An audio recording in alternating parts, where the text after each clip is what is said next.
narito ang kaalamang pangkalusugan.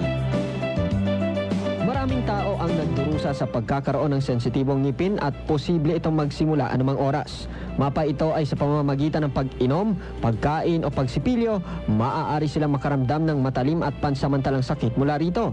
Ngunit mula sa pagkakaroon ng bahagyang sakit, maaari rin itong humantong sa matinding discomfort na posibleng magpatuloy ng ilang oras.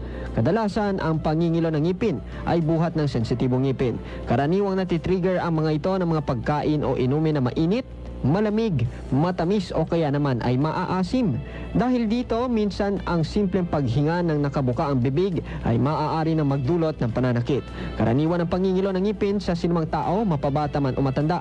Kung ikaw ay nakararamdam ng discomfort dahil dito, siguraduhin kumonsulta agad sa iyong dentista dahil siya ang maaaring makatukoy ng sanhi nito at makapagbibigay ng pinakaaangkop na gamot sa pangingilo.